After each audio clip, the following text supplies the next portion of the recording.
আসসালামু আলাইকুম। সবাই কেমন আছেন? আপনারা সবাই ভালো আছেন? আজকে একটি অনেক লং ভিডিও নিয়ে আসলাম আপনাদের মাঝে। ভালো লাগলে কমেন্ট, শেয়ার, ফলো দিয়ে পাশে থাকবেন।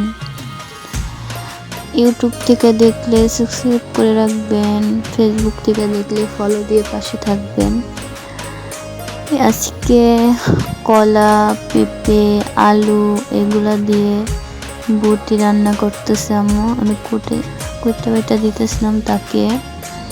এই যে এমন যদি তাড়াতাড়ি কাটা যাইতো কি ভালো হইতো না। এগুলো কাটতে যে আমার কত সময় যে লাগছে বলার বাহিরে। কিন্তু আজকে রান্নাটা দেখে আর করার সময়, খাবারের সময় আমার দাদির কথা অনেক মনে পড়ছে। আমার দাদি এই খাবারটা অনেক পছন্দ করত। আমি মনে হয় এই খাবারটা খাইছিলাম 4 বছর আগে। 4 বছর পর এখন খাইতেছি, কিন্তু খাবারটা খাওয়ার সময় দাদির জন্য অনেক কান্না আসলো। আজকে থাকলে সেও খাইতে পারতো আমাদের মাঝে।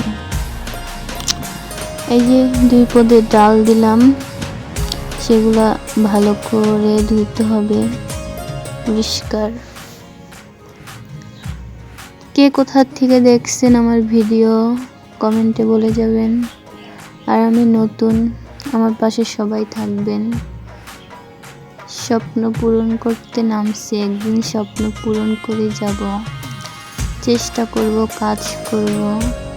এখানে কিছু ভুল হলে আমাকে ক্ষমা দৃষ্টিতে দেখবেন। আস্তে আস্তে অনেক সুন্দর ভয়েস।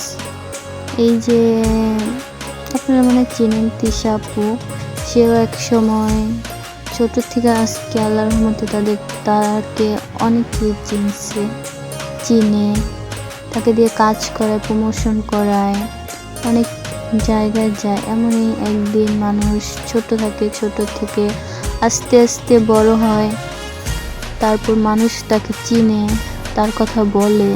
তেমনই নতুন নতুন কাউকে কেউ চিনে না, আস্তে আস্তে আগা নিতে হয়, পরিশ্রম করতে হয়, তারপরে পরিশ্রমের সফল একদিন হয়। এই যে আদা রসুন সব কিছু দিয়ে কষাচ্ছি, হলুদ মরিচ দিয়ে দিল মা। এখন ডাল দিয়ে ভালো করে নাড়াচাড়া করতে হবে। তো 2-3 মিনিট কষাবো। কষানোর পরে যে সবজিগুলো দিয়ে দিতেছি, ভালো করে কষা। এই দেখো কি স্পিরিট রান্না! এমন যদি স্পিরিট রান্না করা যাইতো তাহলে মুহূর্তে খাবার খাওয়া যেত। এখন পানি দিয়ে দিলাম, পানি দিয়ে ভালো করে নাড়াচাড়া করে দিলাম।